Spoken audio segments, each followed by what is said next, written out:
en este espacio sorofraterno. Es un regalo podernos encontrar en este webinar de la Comisión hacia la Vida Religiosa en Sinodalidad. A continuación, de manera muy breve, nuestra querida hermana Daniela Canavina, la secretaria general de la CLAR, nos dará las palabras de bienvenida a este espacio de encuentro sorofraterno. Adelante, querida Dani. Muchas gracias, Pepe, querido José Luis. Bien, saludoso cariño para cada uno de ustedes, para cada una de ustedes, agradecidos por ser parte de las propuestas formativas de la CLAR, que inauguró la plataforma continua de formación llamada Comuniclar para la vida religiosa de América Latina, del Caribe, y hoy constatamos de tantos otros lugares. Ella privilegia este sentido hermoso de comunidad, como lo estamos experimentando en esta sala Zoom, la riqueza, por cierto, de la comunión y la dinamicidad de la comunicación.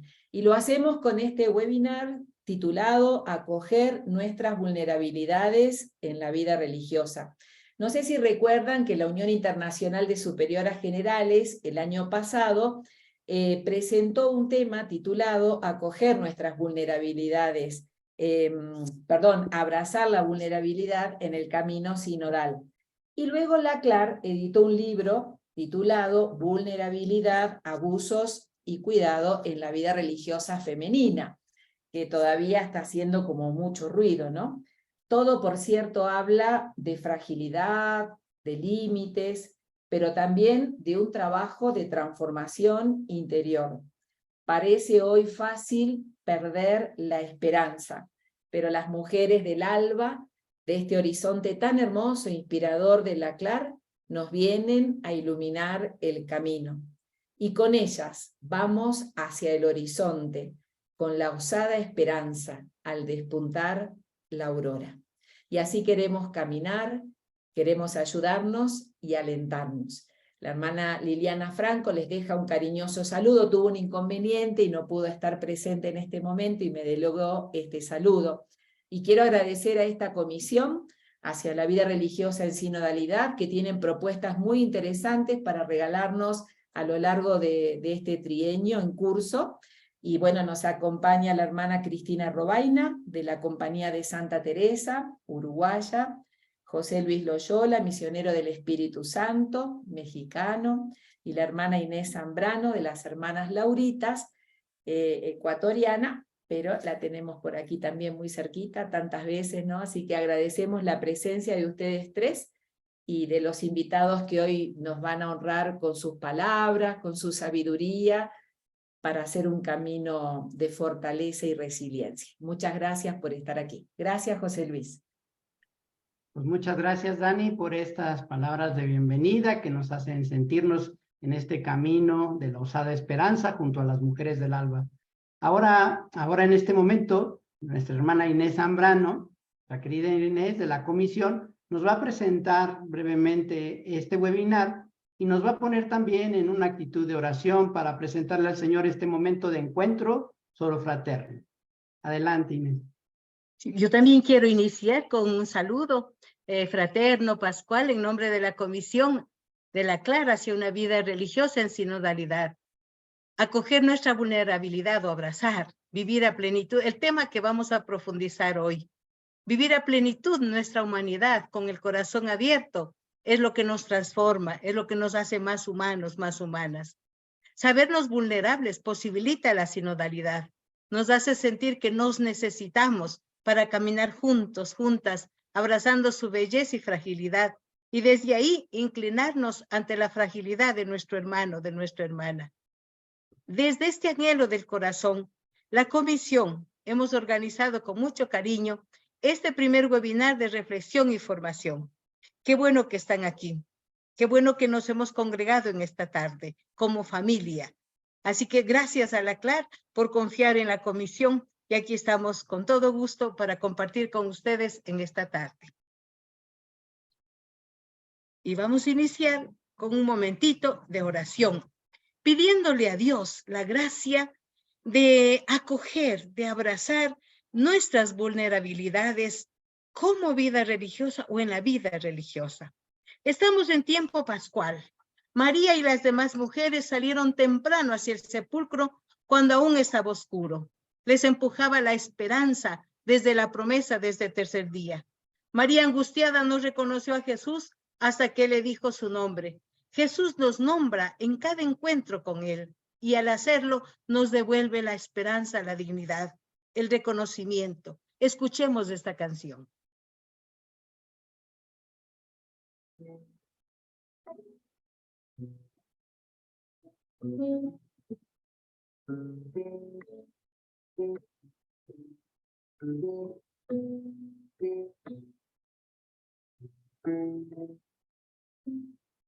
Aún está oscuro, quise verte.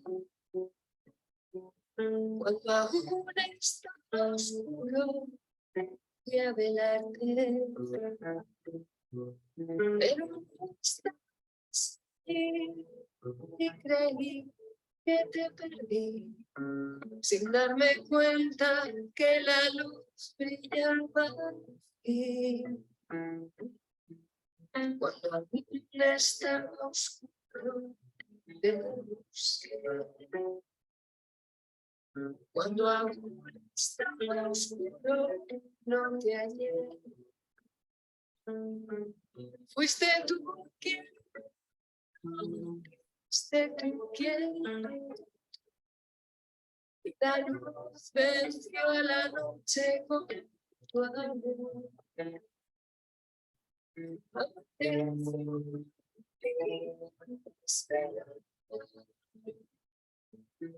Somos libres y sin montajes, pues la vida se abre paso entre las sombras con su luz. Hoy la muerte morirá y vives tú. Aún estamos, yo tenía que la vida quiera ser sin ti. Cuando estás presente, presente aunque a mí sufrir. Cuando estamos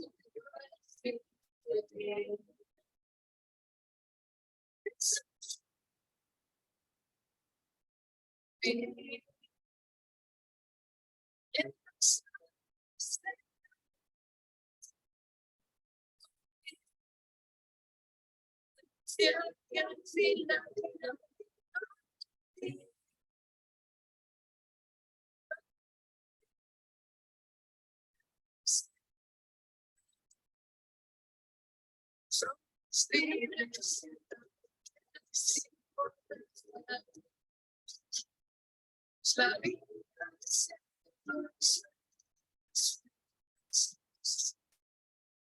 hoy la muerte recibes tú y la vida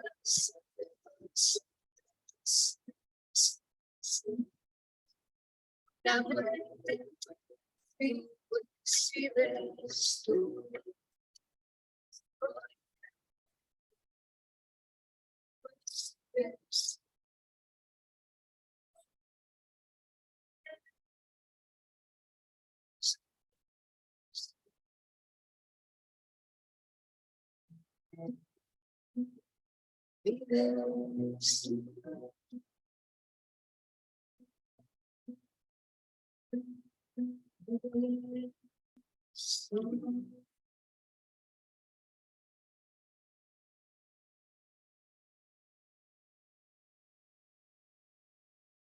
Abrazar la vulnerabilidad no significa tolerarla, sino reconocerla y sentirse a gusto. Comprender cómo, aun siendo vulnerables los religiosos de hoy, podemos con nuestra presencia mantener viva la llama de la esperanza. Por eso digámosle a Dios, aquí estamos. Aquí estamos con osada esperanza al despuntar la aurora. Les invitamos a orar sinodalmente con todo nuestro ser, manteniendo nuestros micrófonos apagados allí donde estamos. Hagamos oración.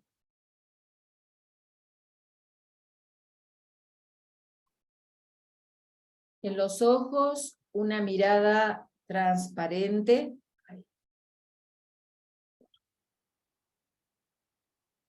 En el rostro, transparencia. Disculpen que se pasó la... En los ojos, una mirada transparente y la visión de tu presencia en la historia.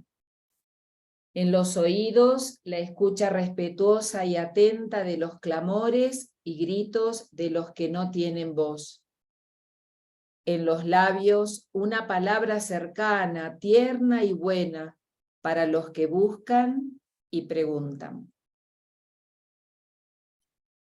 En el rostro, transparencia, alegría y esperanza para quienes andan tristes y perdidos. En los brazos, la resistencia y lucha por tu reino aquí y ahora.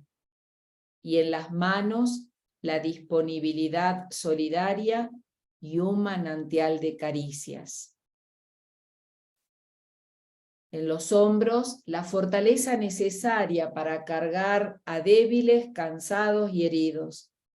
En los pies, la itinerancia por tus caminos y alas para desinstalarnos.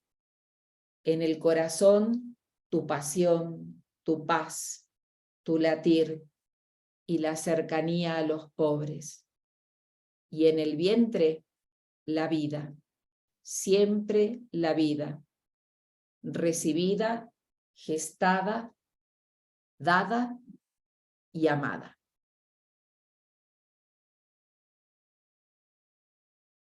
Hermanos y hermanas, desde nuestra vulnerabilidad, sigamos experimentando el amor de Dios a ramalazos de luz para mantener viva la llama de la esperanza.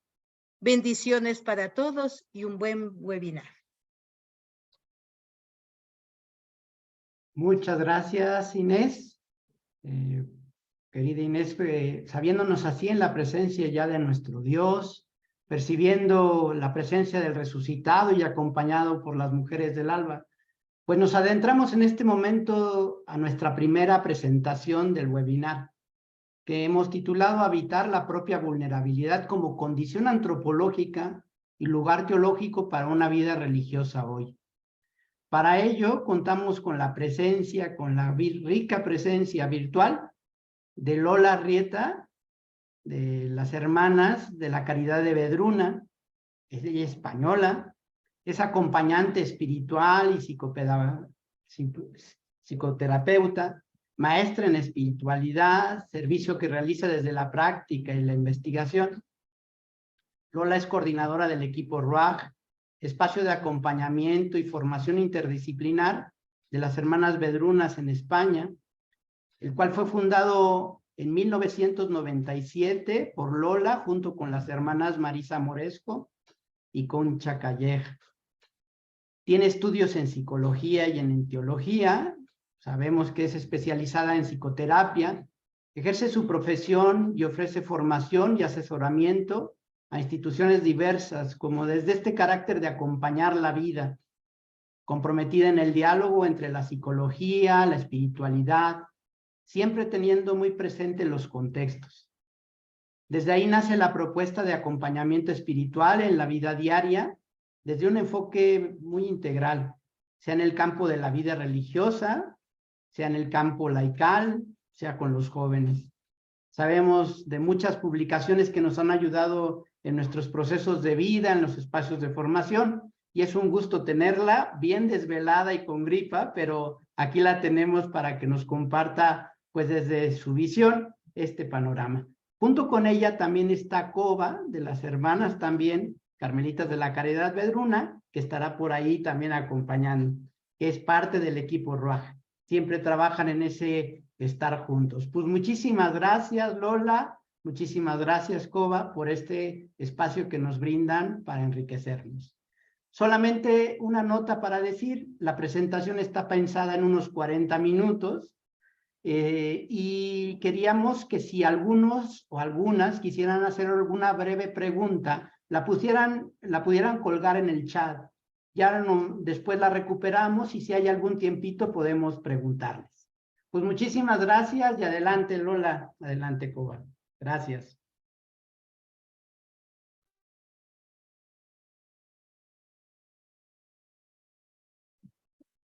Pues un gusto y un agradecimiento muy grande el estar aquí en este espacio, en este lugar de encuentro que por sí mismo, como me parece que ya expresaban algunas de ustedes, ya es expresión de realidad de cómo afrontar y vivir esta vulnerabilidad que nos configura.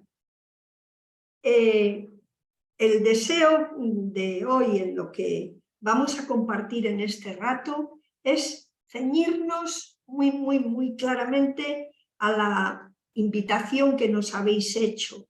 Es decir, el repensar un poco la importancia de habitar la propia vulnerabilidad como condición antropológica y lugar teológico para la vida religiosa hoy, y si me permitís, tal y como es nuestro sentir, para todos los que nos sentimos desde las diversas vocaciones queriendo seguir a Jesús el Señor. Desde ahí, pues, en este rato, lo que voy a compartir muy brevemente es la primera parte, el primer punto, después de una brevísima introducción, repensar un poco nuestro propio imaginario sobre vulnerabilidad. ¿Qué vivo yo? ¿Qué pienso cuando digo vulnerabilidad? El segundo punto es preguntarle a la vulnerabilidad misma: ¿quién eres? ¿Qué te caracteriza? ¿Por qué en estos momentos miramos tanto a ti, incluso más que otros? O por lo menos para nosotros, los que ahora vivimos por la historia, nos parece que te miramos mucho. Y vamos como a escuchar de la mano de aquellos que se han pasado horas y horas relacionándose con ella, pues algo de lo que son sus señas de identidad. En el tercer punto vamos a plantearnos algunos caminos, algunos itinerarios para habitarla, sobre todo recreados y descubiertos desde lo que es la experiencia, lo que observamos. Y cuarto, nos vamos a plantear también desde ahí, pues el cómo esta vulnerabilidad vivida desde toda la realidad que somos, personal, comunitaria, institucional, es también lugar teológico para nuestra vida religiosa hoy. Por eso, en última instancia, le preguntamos a nuestro Dios: ¿de verdad tú eres un Dios vulnerable? ¿Cómo? ¿De qué manera te nos haces vulnerable? ¿No es esto un escándalo para muchos?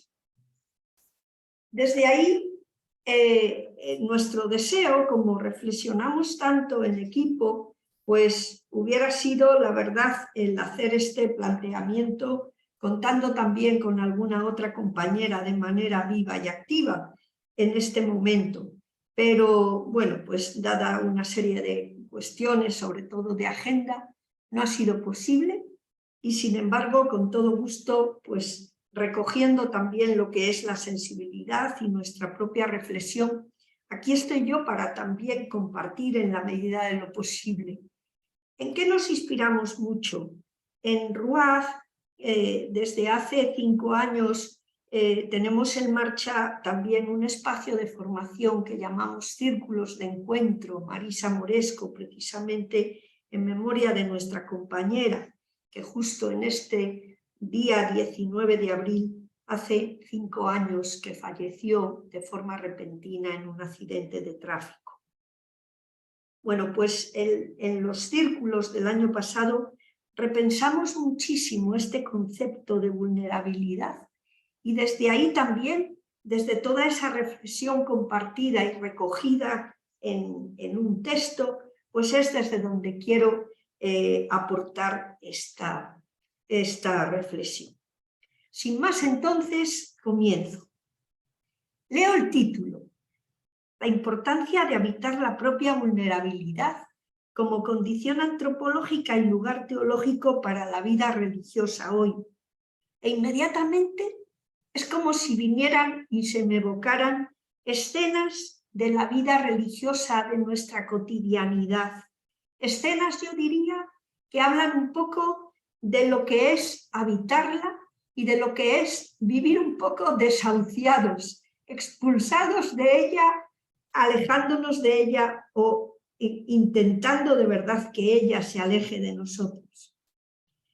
Me vienen sobre todo todos esos testimonios y que en esta expresión tan vuestra que disfrutamos de las mujeres del alba, nos están hablando precisamente de toda esa permanencia en el anuncio continuo de esperanza en todas las situaciones donde está gritando la ausencia de ella, donde la vida está siempre en peligro.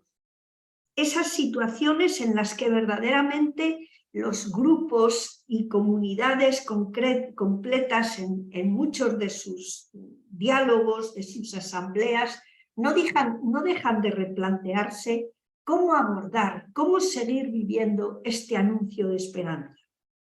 Sin embargo, también al tiempo me vienen escenas demasiado cotidianas, como es la angustia ante la falta de vocaciones y esa tendencia a veces a acoger a jóvenes sin ningún tipo de discernimiento vocacional, por aquello de que en mares de pocos peces enseguida anhelamos. También viene a veces esa sensación de angustia, de temor, lo nuestro ya no vale, las autorreferencias, cambios de estructura que en vez de facilitar la misión, un poco como tienen la tentación de volver a estructuras de poder obsoletas, viejas, que nada tienen que ver con nuestro mundo. Y así seguiría haciendo un enunciado que, según he leído en lo que es la propuesta de formación de esta tarde, precisamente será en el segundo momento en el que esta otra hermana que nos acompañe aportará algunas de estas aterrizajes. Bueno, desde ahí yo digo, la invitación que nos hace la comisión y que nos sugiere habitar la vulnerabilidad y como algo importantísimo para vivir hoy, me parece que es como una invitación que con ella ya la misma comisión nos sugiere el camino. De ahí pues la importancia de repensar el concepto y repensarlo desde este punto de vista antropológico y también teológico. Por eso, en el primer punto decía, ¿qué decimos cuando decimos vulnerabilidad? ¿Realmente decimos todos lo mismo? ¿Es un concepto que la verdad tiene un significado unívoco? No, lo que tenemos que saber es que es un término muy confuso y que se le dan muchísimos significados y sentidos muy diversos, tantos que incluso a veces en algunas definiciones de algunos diccionarios contribuyen a esta confusión. Varios de ellos definen la vulnerabilidad como un adjetivo y no como un sustantivo. Y se pone que es como la cualidad de ser vulnerables, la posibilidad de ser heridas. Y sin embargo, lo que tenemos que expresar es que la vulnerabilidad no es sinónimo de debilidad, no es sinónimo de endeble, débil, indefenso o delicado. No, no, no, no. No se puede reducir la vulnerabilidad a lo que vamos a llamar la parte negativa del término, lo que puede ser lo que está en el reverso, sin tener en cuenta el anverso, es decir, la parte absolutamente positiva. Es totalmente diferente ser vulnerable y nuestra condición vulnerable a haber sido vulnerado. Y por eso lo más fundamental del término es lo primero, entender que la vulnerabilidad, que es, como decíamos, un sustantivo y no solo un adjetivo, expresa sobre todo una posibilidad y no un hecho consumado.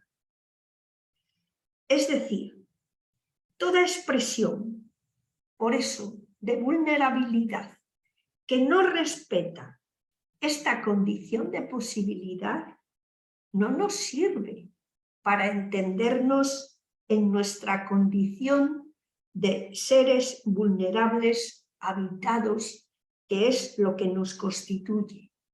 Porque la vulnerabilidad como condición de posibilidad es la que va a dar razón de realmente nuestra condición humana, quiénes somos.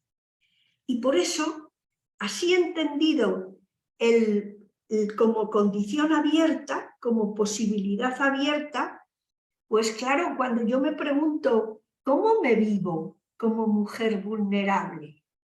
¿Cuál es como el imaginario que tengo de mí? Soy una mujer vulnerable, pero ¿esto qué significa? ¿Qué significa que mi propia familia religiosa sea una familia vulnerable? Que nuestro mundo sea un mundo vulnerable, que muchas de las tierras que vivamos sean así. Bueno, pues cuando yo me vivo y me pienso como mujer vulnerable, lo más fundamental es darme cuenta que esta vulnerabilidad la puedo entender como algo que me da una posibilidad, una apertura. Es decir, significa que ante todo lo que vivimos, que ante todo lo que nos ocurre, que ante todo lo que se nos presenta, podemos vivir dos modos de afrontarlo. O podemos quedar totalmente desvalidos, o podemos afirmar nuestro valor de un modo absolutamente nuevo. Es decir, la vulnerabilidad como condición y como posibilidad abierta nos hace, como ante las diversas circunstancias de la vida cotidianas, o echar para atrás por el miedo, es decir, instalarnos en la indefensión, en el temor, en la angustia, o realmente afrontar, entrar en relación con esa situación y encontrar cuáles son los recursos, las fuentes de fortaleza que desde luego me vienen precisamente de lo que es abordar esta situación no de una manera estrictamente individual, sino precisamente desde el abrirme y tener relación con otros. Fijaros que así repensada nuestra condición vulnerable nos hace entendernos como humanos, responsabilizándonos muy a fondo del vivir cotidiano, del vivir nuestro y del vivir de los demás. Y por eso la vulnerabilidad entendida como posibilidad abierta, como actitud que me hace verme siempre en trance ante lo que ocurre, diciendo, uy, me voy a replegar, o realmente vamos a abrirnos, pues esta actitud que yo tengo, este imaginario, me crea dos posturas totalmente diferentes. O nos responsabiliza del cuidado personal y mutuo, de los cuidados personales y colectivos, y nos provoca precisamente eso, salir al encuentro unos de otros, o realmente nos inhibe nos dejamos y quedamos atrapados por el miedo.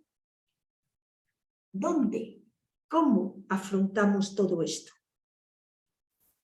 Claro, no es nada fácil repensar un poco este concepto y cambiarlo, es decir, llevándolo a una comprensión totalmente integral, porque tenemos excesivamente interiorizado esta dualidad, esta dicotomía, y en muchas ocasiones nos hemos quedado, como decía, con esa parte más negativa. Repensar la vulnerabilidad solo como identificándola con la vulneración y con la debilidad, nos remite en el fondo a paradigmas viejos que desde la vida religiosa hace décadas, muchas décadas, incluso remitiéndonos a nuestros fundadores, que hemos querido dejarlos atrás. El paradigma del poder, de la conquista, el paradigma ese de la valía, pero entendida casi como una autonomía, como una autosuficiencia, y no como una actitud verdaderamente de interdependencia. Sin embargo, entendida esa vulnerabilidad como actitud que ante lo que acontece nos abrimos para afrontarlo, buscando cómo echarnos una mano unos a otros, y eso es lo que nos da de la mano el segundo punto. Vamos a hacerlo. Esto nos pide un repensar nuestros paradigmas y, como estamos haciendo todas estas últimas décadas, adentrarnos a fondo en el paradigma del cuidado, de la responsabilidad colectiva, del caminar juntos. Ese es, pues, un primer punto. ¿Cómo me vivencio yo? ¿Cómo vivencio la vulnerabilidad? Solo desde ese aspecto más negativo de posibilidad, o como creatividad y como posibilidad positiva. Bueno, desde ahí pues nos vamos al segundo punto. Una vez que yo me pienso cómo estoy, realmente me veo capaz, incapaz, me veo que afronto, y cómo están nuestros grupos, nuestras comunidades, nuestras instituciones, nuestra iglesia, cómo nos planteamos ante esto, con qué actitudes estamos afrontando estas situaciones presentes tan llenas de incertidumbre. Desde ahí es desde donde le decimos a la vulnerabilidad: oye, es verdad, dices que nos dejas esta condición de posibilidad, pero, ¿sabes?, nos das mucho respeto, porque tantas veces, hace años, ¿cuánto hemos repetido esa máxima, ¿no?, del todo lo puedo en aquel que es mi fortaleza, todo lo puedo en aquel que es mi fortaleza, como si en el fondo identificáramos más que el anhelo nuestro era precisamente un cierto anhelo de poder, de verdaderamente ser autónomos ante lo que se nos presentaba y casi no tener que depender de otros. Sin embargo, es verdad que con el paso del tiempo, cuando realmente nos adentramos en este cambio de comprensión de la vulnerabilidad, nos adentramos mucho más en otros textos, como por ejemplo el que recogía la misma comisión cuando decía: en los momentos en que siento mucha más debilidad, es precisamente Él el que me fortalece. Pero no nos quedamos en identificarlo todos nosotros como poder, sino precisamente partiendo de este interjuego, de este diálogo. Bueno, desde ahí, como decíamos, el segundo punto es hacernos esta pregunta: vulnerabilidad, ¿quién eres tú? ¿Cómo te podemos definir para decirte que verdaderamente expresas lo que somos? Y la vulnerabilidad. Me gusta muchísimo, muchísimo un trabajo precisamente de una mujer que vive ahí en Chile, Carolina Montero, profesora en la universidad y que ha hecho todo su trabajo de tesis doctoral sobre la vulnerabilidad, una ética profundamente humana. Esta mujer define la vulnerabilidad precisamente como esta apertura a la relación. Dice, la vulnerabilidad es lo que nos constituye siempre como esa actitud de estar abiertos, de estar expuestos a los otros, de exponernos, de implicarnos con otros. Y desde ahí, ¿sabéis? La vulnerabilidad también dice, si me caracteriza algo es esta capacidad de ser permeable, más que ser como una piedra monolítica que parece que no le traspasa nada. El ser permeable es lo que nos hace quedar afectados, dejar que se nos conmuevan las entrañas, abrirnos y dejarnos influir con los demás. Y esta permeabilidad que nos hace, por lo tanto, quedar afectados y entrar en dinámicas de transformación, siempre en pro de lo que es lo que en el horizonte nos atrae, eso se percibe en nuestros cuerpos, cuerpos personales y cuerpos sociales, y se percibe de maneras muy diferentes según las posiciones que ocupamos en las relaciones sociales. Qué distinto, ¿verdad? Es vernos viviendo esta experiencia de sentirnos afectados en unas latitudes o en otras.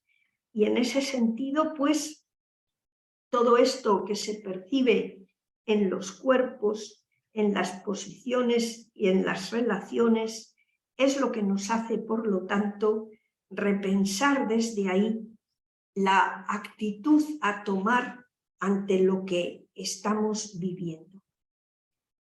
Pensando un poco en toda la sensación de vida religiosa que tenemos, esta sensación de haber perdido tanta relevancia y tanta capacidad de comunicación y conexión con los demás, es donde viene cómo avivar esta llamada a unas relaciones profundamente responsables, profundamente abiertas para echarnos y darnos la mano unos a otros. ¿Cómo poder hacerlo? Bueno, pues esta es realmente algo que es lo que nos cuestiona desde este concepto. El tercer punto desde ahí es caminos e itinerarios que podemos hacer para habitarlo. El primero, desde lo dicho, es indispensable repensar la actitud que tenemos, el imaginario que nos funciona en la práctica, no en la teoría. Ante lo que vivimos cada día, ¿qué actitudes vivimos? ¿Ante el repliegue o ante la apertura? El reajuste en cuanto a lo que es nuestra vida religiosa, nuestros grupos, instituciones, el reajustar la realidad de nuestros grupos, de lo que somos y vivimos, a lo que es nuestra manera de estar en el mundo, no significa claramente que tengamos que hacer un repliegue cualitativamente hablando, sino que lo que nos invita mucho más es hacer una actitud de apertura y reconfiguración de cómo poder estar según lo que son las circunstancias de los contextos en los que vivimos y nuestras propias realidades. La segunda clave fundamental de esto es también, ¿sabes?, lo que nos lleva a ver que otra manera de habitar la vulnerabilidad es repensar un poco nuestra forma de entender el crecimiento. A veces hemos creído y hasta hemos potenciado que llegar a crecer era, ¿verdad?, como dejar de lado a los otros. Ya no necesito a los otros, ya no tengo que estar dependiendo de los otros. Sin embargo, lo propio de la antropología de la vulnerabilidad es entender el crecimiento no como personas que se hacen independientes y absolutamente distraídos de los demás, sino totalmente interdependientes con otros y abriéndonos a otros. En nuestro grupo RUAG nos gusta muchísimo repetir una afirmación antropológica que nos ayuda mucho a pensarnos, y es la importancia de cómo el crecimiento supone llegar a disponer de sí, pero para hacerse disponible, es decir, para salir al encuentro de los demás.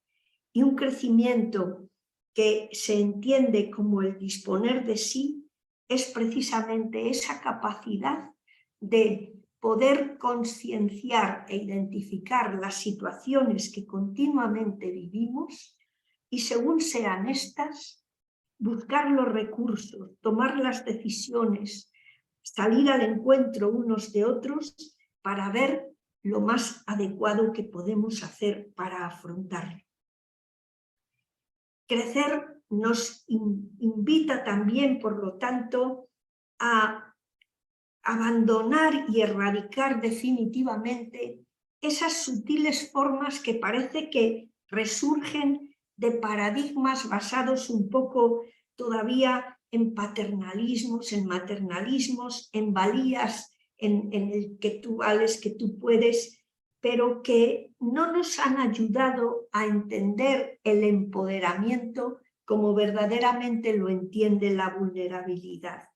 Y es que es totalmente diferente entender el empoderamiento como una actitud que nos lleva a dominar y a ponernos por encima de los otros, a entender que el verdadero empoderamiento es el que se sabe vulnerable y desde ahí con capacidad para, junto con otros, afrontar lo que se presenta con las actitudes propias de la resiliencia.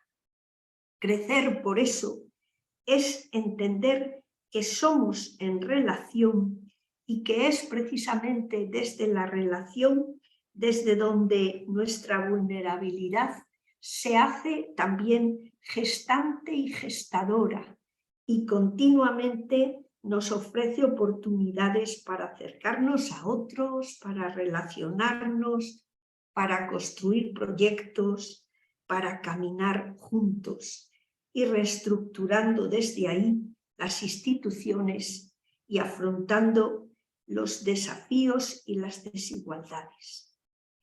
Y es por eso que otro camino importante para evitar la vulnerabilidad es tomar conciencia precisamente de cómo está organizado el poder y poner todo de nuestra parte como para que esa redistribución que permite la vida digna para todos se haga posible. La vulnerabilidad siempre debe ser asumida para crecer, pero la vulneración, sobre todo aquella que provoca la injusticia, tiene que ser radicalmente erradicada. Y desde luego, solo con esa actitud nuestra de sabernos vulnerables, pero desplegando dinámicas de cooperación competente, no competitivas de dominación, podemos verdaderamente avanzar y crecer desde ahí.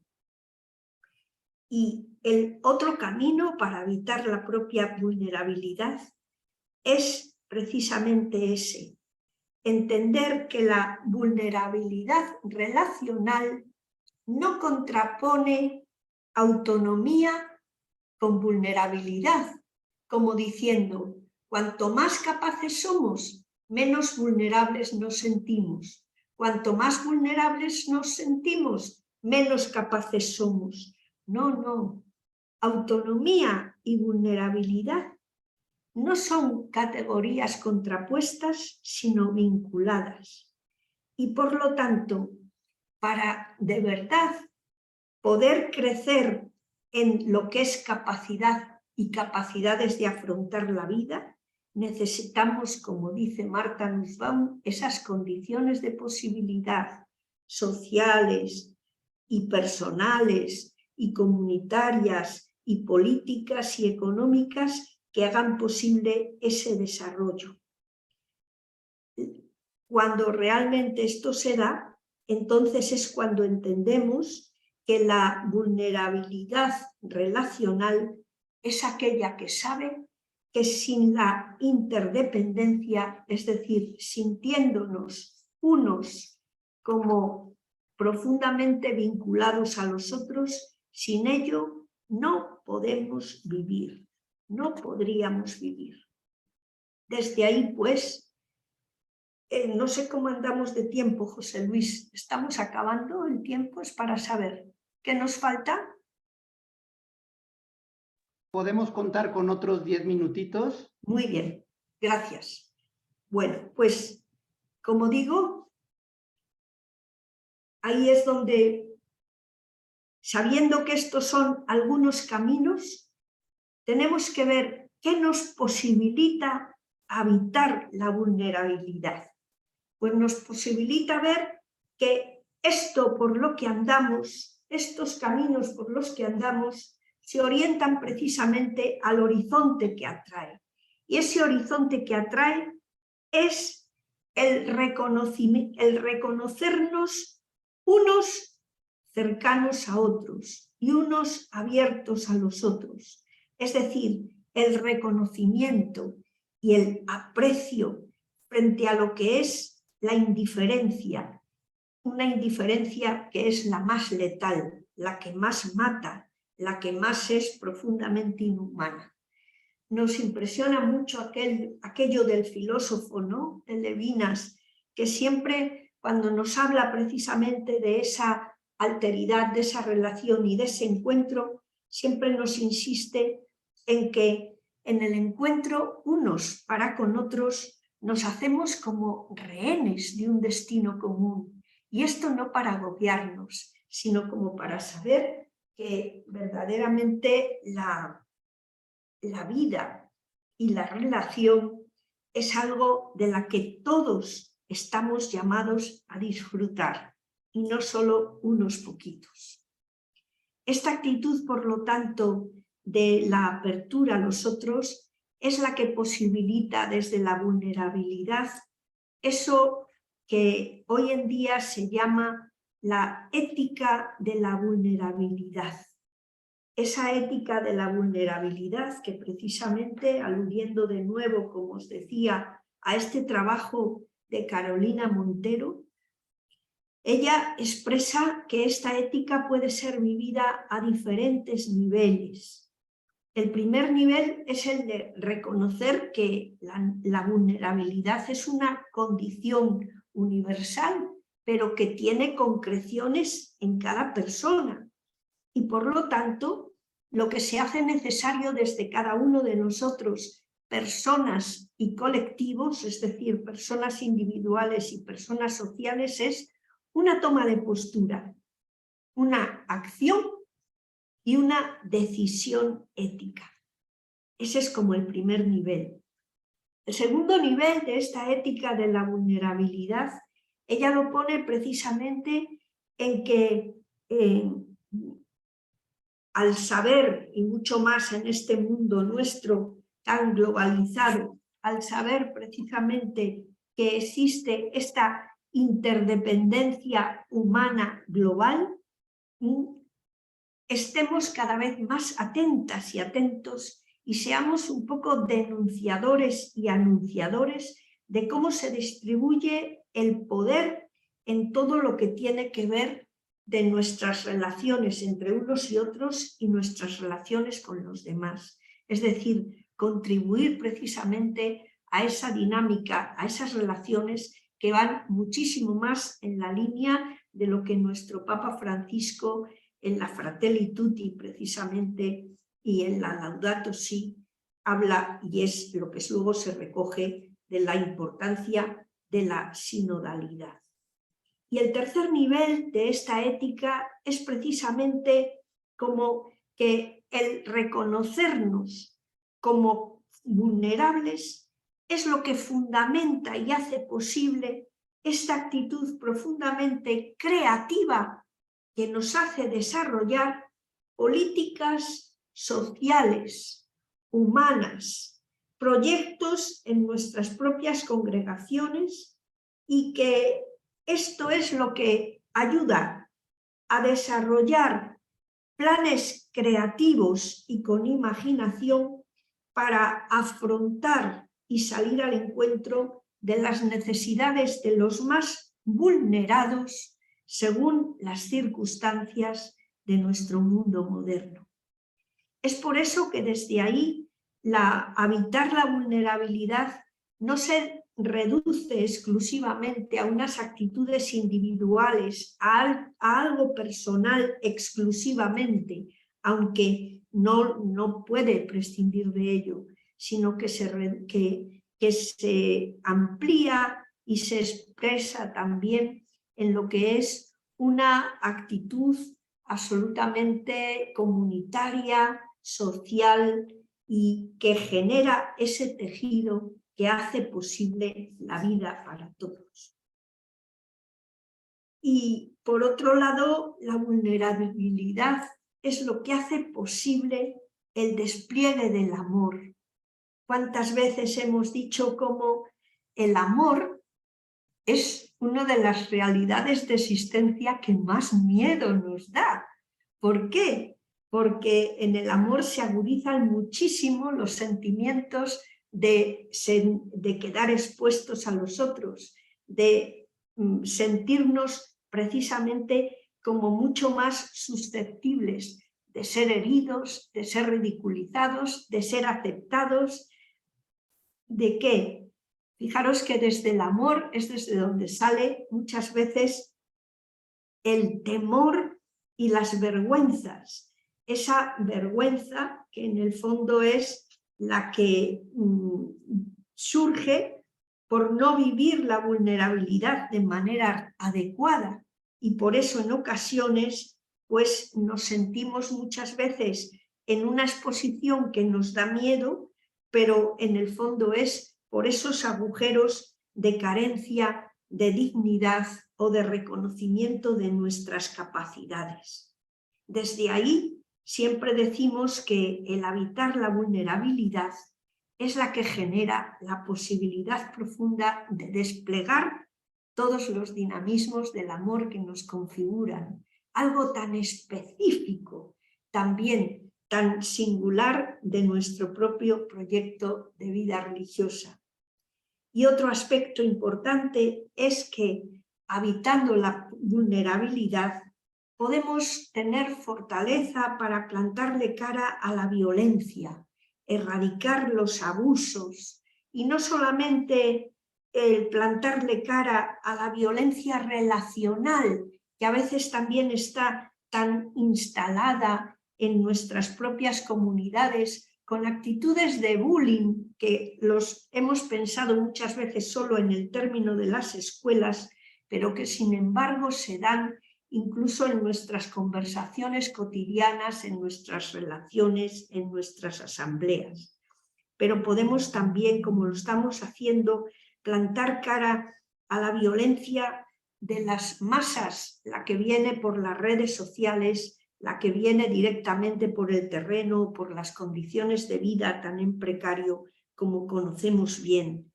Ese plantar cara a la violencia precisamente formando todos estos, yo diría, grupos profundos de resistencia, grupos de resiliencia que están continuamente sembrando semillas de esperanza.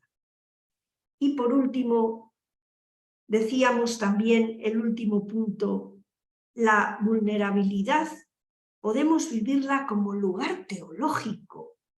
Y desde ahí la pregunta que nos hacemos, ¿de verdad podemos decir que nuestro Dios es vulnerable? ¿Dónde y cómo Dios nos hace vulnerable? Nuestra compañera también, Nuria Martínez Gayol, en esta reflexión generada, nos hace un recorrido impresionante y nos plantea a partir de esta pregunta dos claves fundamentales.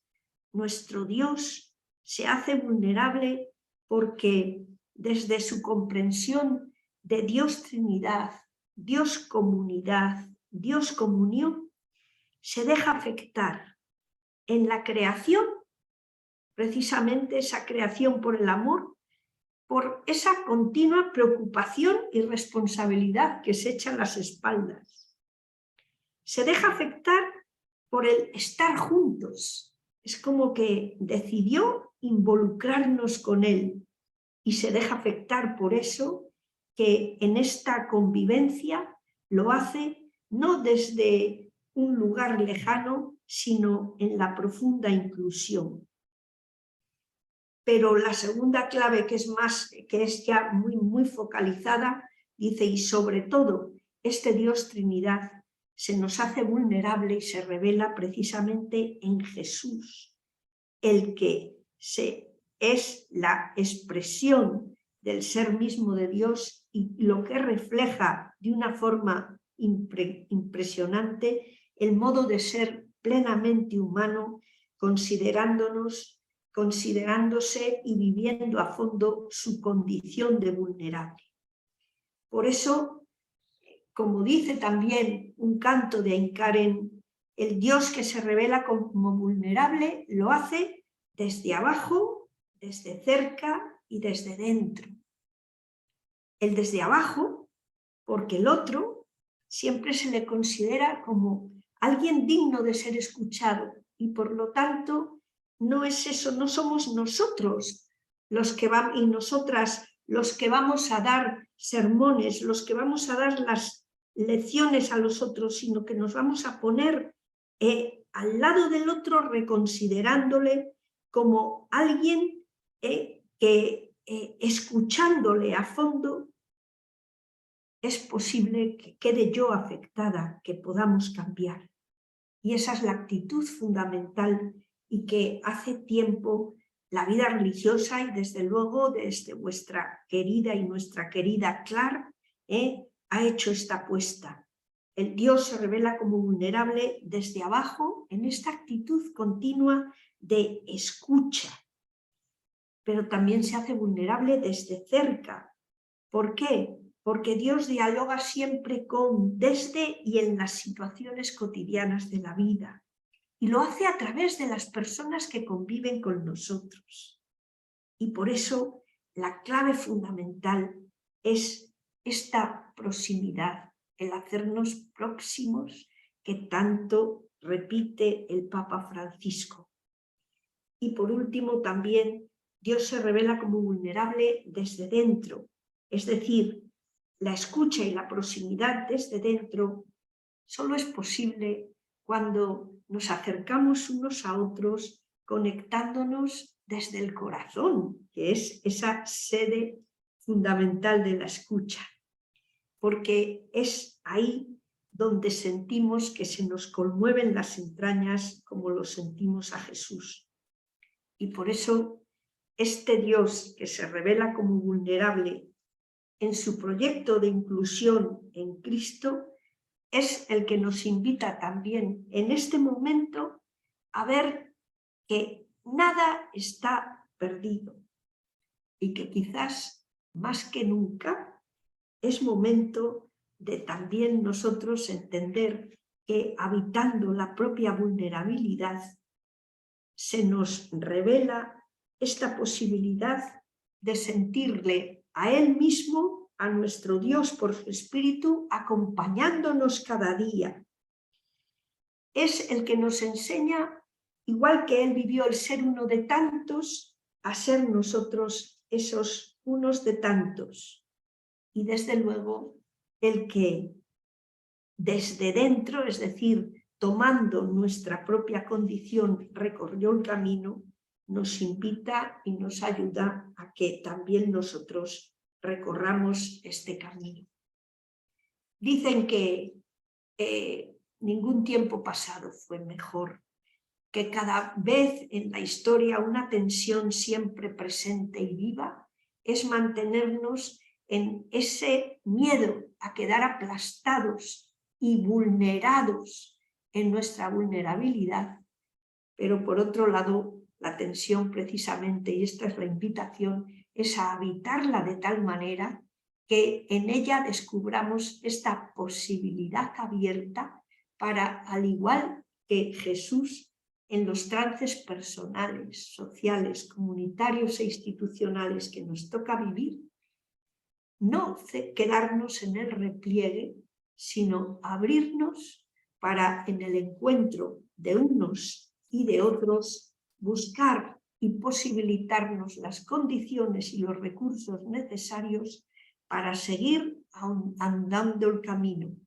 con la certeza y la súplica confiada que en este compartir se nos da el pan de cada día, el pedazo de pan de cada día.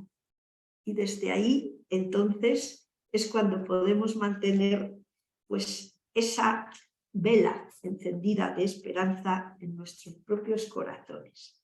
Bueno, pues hasta ahí, esa repensar el concepto y esa invitación a habitar la vulnerabilidad.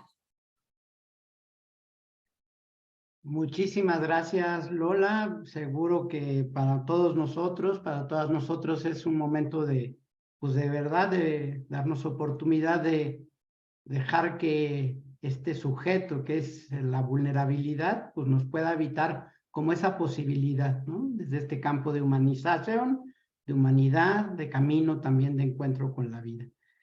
Quisiéramos, aunque sea de manera muy breve, poder dar espacio a dos preguntas que tenemos ahora, para ya luego pasar, ya que también está la desvelada muy grande para ustedes, pero pues queríamos preguntar. Aquí en el chat nos ponen una pregunta, dos preguntas, las digo. ¿Cómo lograr el verdadero equilibrio emocional frente a la realidad histórica del hoy y la transformación que busca la vida consagrada para volver a vivir la apertura hacia la vulnerabilidad? Y la segunda es, pues es como una invitación, es necesario redimensionar el modo en que nos expresamos a nosotros mismos y a la vez cómo somos capaces de escuchar a los demás. Si gustas comentarnos algo en torno a estas dos preguntas.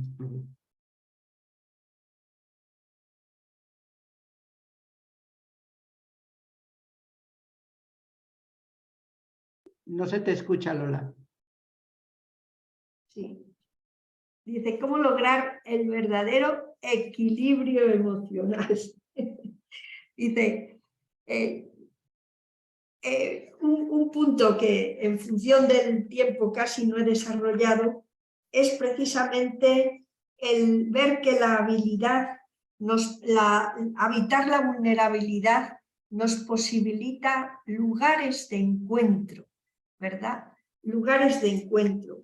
Y que estos lugares de encuentro es, sobre todo, es el cuerpo personal y social.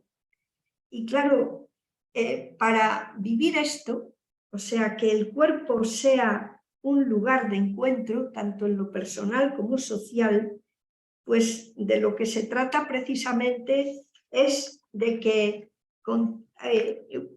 nos abrimos mucho más a esa educación de las emociones, a esa generación de significados y a ese repensar creativo y resiliente de lo que pueden ser las decisiones más adecuadas para afrontar lo que se nos presenta. Entonces, ¿qué nos pasa? Pues yo creo que es verdad que en ocasiones el desajuste entre lo que acontece y el trance que sentimos en que eso nos está poniendo, es verdad que nos genera esos tsunamis emocionales. Sin embargo, como decíamos, precisamente para que la vulnerabilidad no la reduzcamos para nada a lo que es una invasión emocional, es para lo que hace falta esa comprensión integral que hemos dicho y que alude, por lo tanto, a lo que es el aprendizaje sencillo de gestionar todas estas emociones, de estar en la escucha, de salir al encuentro de los otros, de permanecer en el diálogo, en la búsqueda, de saber que continuamente tenemos que estar haciendo esa tarea de aprender y desaprender. Bueno, yo creo que esto es lo más complejo. Y desde luego, en lo que ya se refiere a nuestros cuerpos sociales e institucionales, me parece que sí que es muy importante que hagamos este esfuerzo de ver que no podemos dejarnos invadir por esas emociones y que eso nos nuble la capacidad de pensar, de escuchar, de contemplar y de tomar decisiones de verdad desde el horizonte que siempre nos ha convocado. Bueno, eso me parece muy importante. Pero claro, eso supone hacerlo en el cada día y en las circunstancias diversas que van aconteciendo. Pues muchas gracias, Lola. Yo creo que tenemos otra pregunta que nos parece interesante, pero creo que se va a conectar con la siguiente ponencia de Ingrid. Dice, ¿de qué manera y desde qué dinámicas puede la vida religiosa erradicar las vulneraciones, los abusos de poder, los abusos espirituales, etcétera? Creo que eso se va a vincular mucho con lo que nos va a comentar Alejandra. Si les parece, aquí dejamos y le agradecemos mucho a Lola lo que nos ha invitado a que nuevamente tomemos, abracemos y habitemos esta vulnerabilidad con esa invitación a asemejarse a Jesús para hacerlo desde abajo, desde cerca y desde dentro. Pues muchísimas gracias, Lola. Gracias al equipo Roa, Jacoba, y pues desde la CLAR va un abrazo muy grande. Gracias, Lola. Muy bien, muy bien. Gracias, muchas gracias a todos ustedes. Muchas gracias. Un gusto, que vaya muy bien. Gracias, Coba. Pues a continuación, Cristina nos va...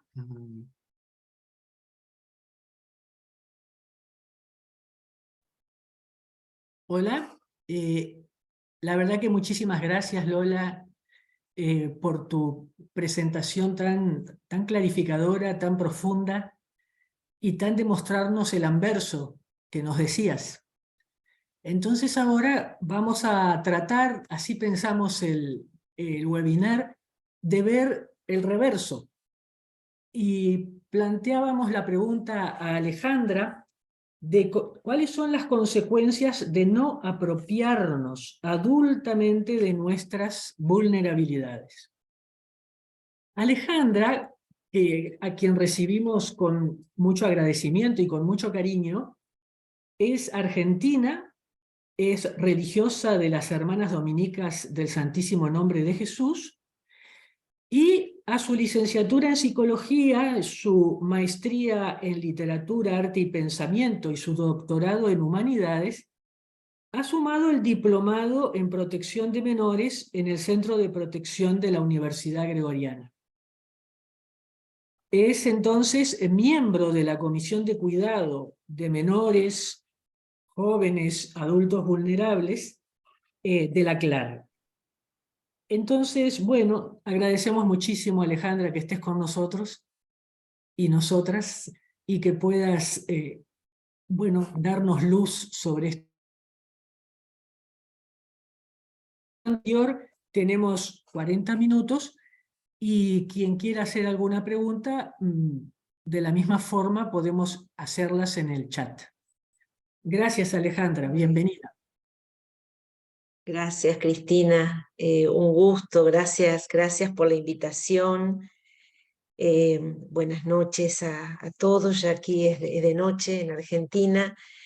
Y bueno, la verdad que también un honor compartir este conversatorio con Lola Arrieta, a quien, como decía José Luis, la hemos leído, nos hemos formado también con sus reflexiones, ¿no? Sí, modestamente quisiera como que reflexionemos, ¿no? Sobre ese anverso que decía Lola, ¿no? Por eso me gustaba mucho el planteamiento de la Comisión hacia una vida religiosa en clave sinodal, ¿no? Con el título que le ha puesto, que pensó para este conversatorio, para lo que a mí me tocaba. que eran las consecuencias de no apropiarnos, ¿no?, de nuestra vulnerabilidad. ¿Por qué me gustó? Y es lo primero que quiero decir, ¿no?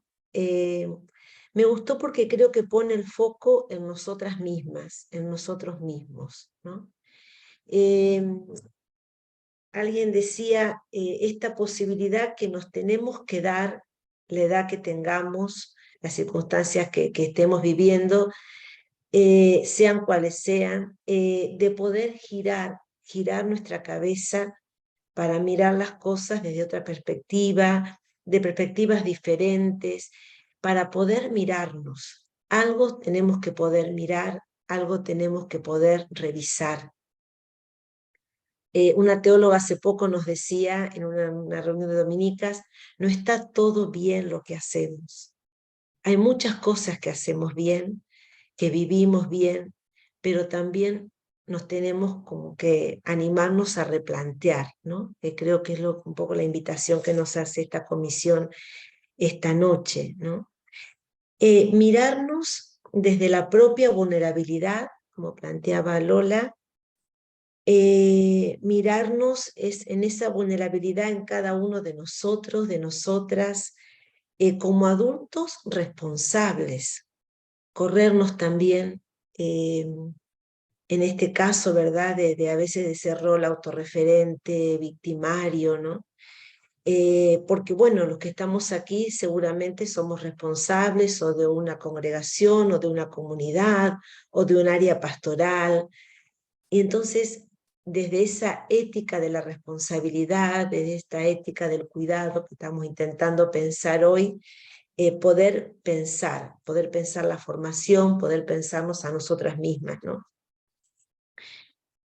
Por eso, desde el principio, lo que quiero plantear justamente es esto, ¿no? Poder hacernos la pregunta si consciente o inconscientemente, a veces nosotras mismas, nosotros mismos, no nos estamos haciendo cargo de nuestra vulnerabilidad o de nuestras vulnerabilidades, ¿no? Y por eso podemos generar ambientes abusivos, ¿no? Y esto no nos tiene que asustar, no nos tiene que paralizar, me parece que justamente nos tiene que dar toda la fuerza y la capacidad para poder hacernos preguntas, ¿no? Yo además de estar convocada para esta comisión de la CLAR, también estamos trabajando con la comisión de CONFAR, y hace poco con el espacio Animándonos, que son los superiores mayores que están en la Argentina, nos han pedido un taller sobre este tema, ¿no? Y nos pedían, porque también la pregunta que surgía hace un tiempo es, ¿por qué esta comisión se llama así? ¿Por qué no le cambian el nombre? ¿Por qué lo de personas vulnerables? ¿Por qué lo de adultos vulnerables? ¿No? Como si de alguna manera nos hiciera un poco de ruido, nos daría un poco de temor, ¿no? De quién estamos hablando, hacia dónde mirar, ¿no? Y también lo que quisiera plantear esta tarde brevemente es, si cuando hablamos de adultos vulnerables hablamos de las posibles víctimas o hablamos de los posibles abusadores, abusadoras, ¿dónde nos ponemos con esto, no? Y fíjense, escuchando a Lola, ¿no? Yo decía, ella nos invitaba, ¿no?, a mirarla como sustantivo a la vulnerabilidad y a hacerle preguntas y a acogerla en nosotras, y no tanto como adjetivo, pero resulta que la Iglesia lo usa como adjetivo. Y esto, como dicen algunos autores, algunas autoras, es también una trampa que tenemos que poder pensar. Con esto, con todo respeto, no quiero cambiar los documentos de la Santa Sede, pero es una trampa que tenemos que poder pensar. Yo quiero mostrar esto, voy a compartir pantalla para mostrarles un poquito lo que preparé. ¿Se ve bien? Sí. Bueno, ahí teníamos el título, ¿no es cierto?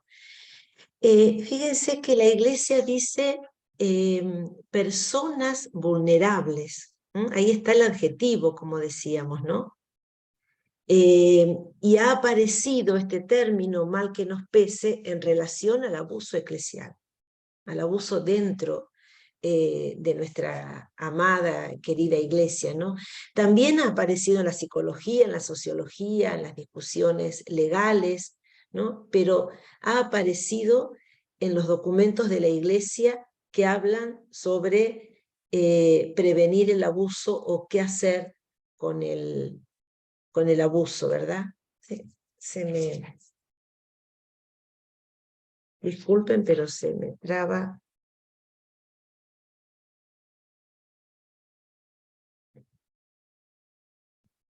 Ya me pasó el otro día, eso lo tengo descargado y todo, pero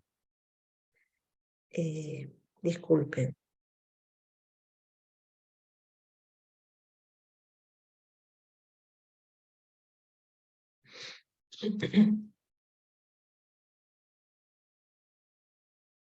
Bueno, si se vuelve a trabar, sí.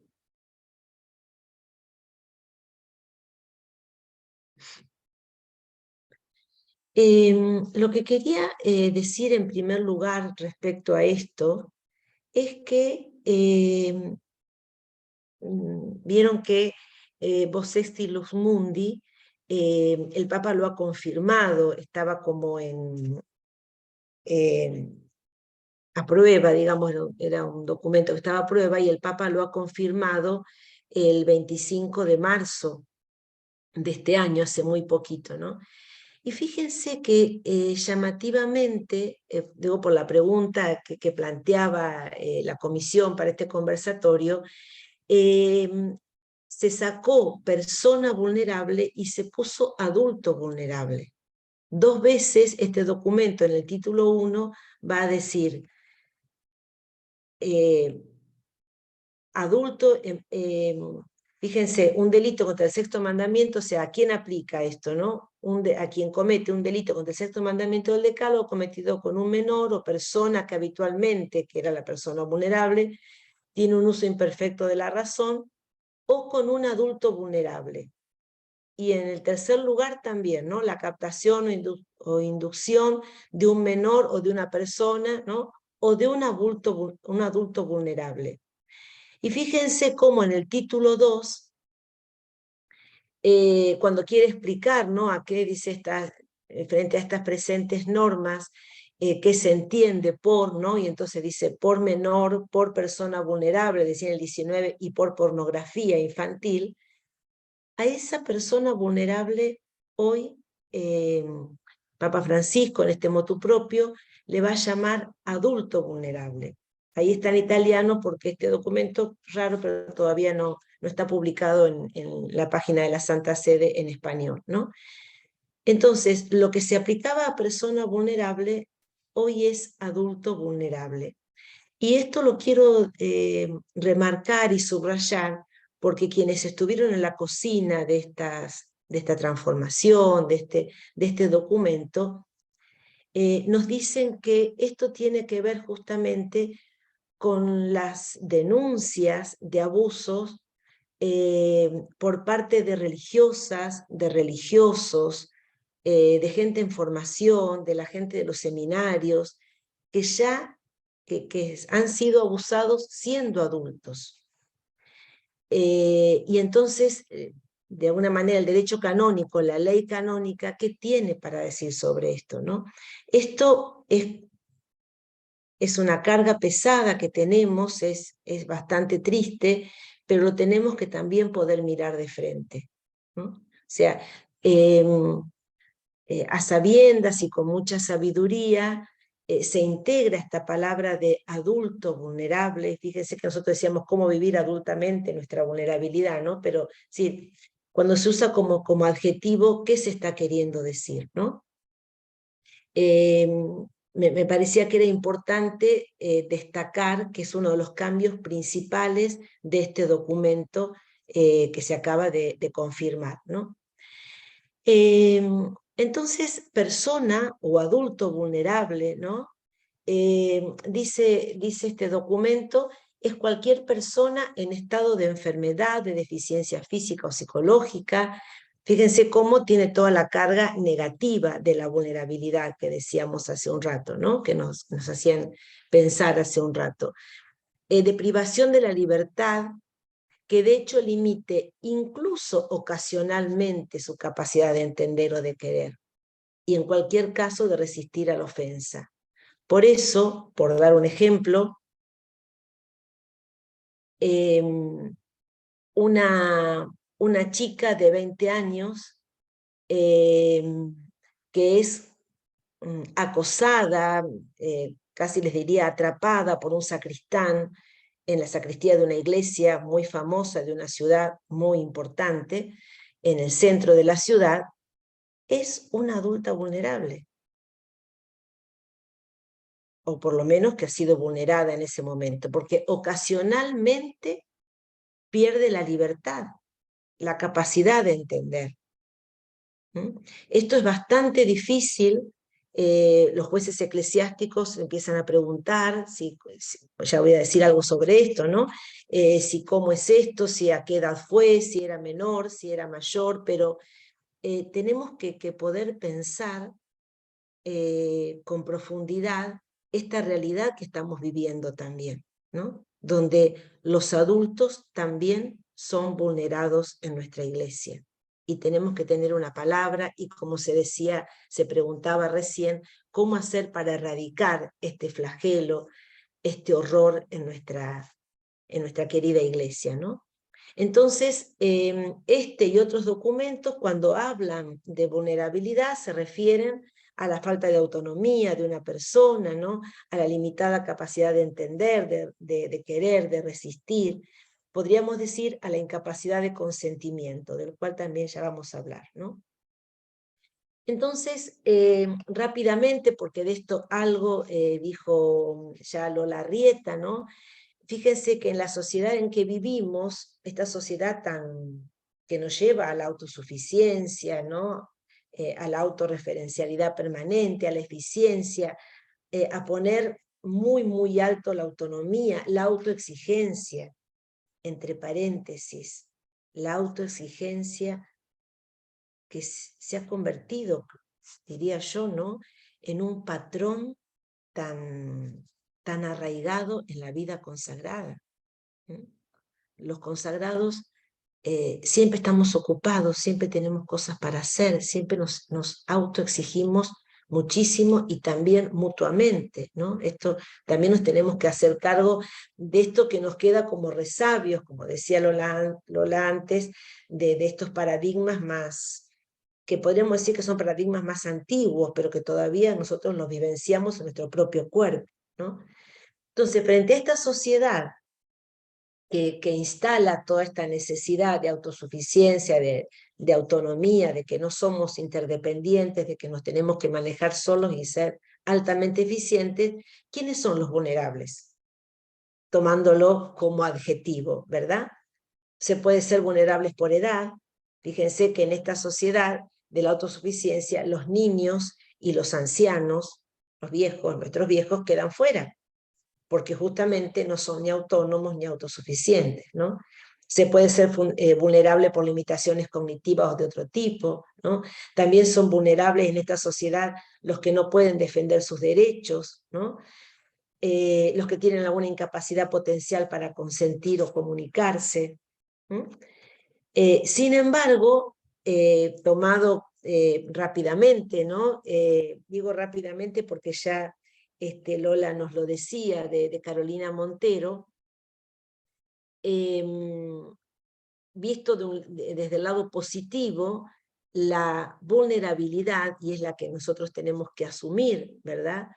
Adultamente, como se proponía, nos habla más bien de permeabilidad, y gracias a esa permeabilidad de solidaridad.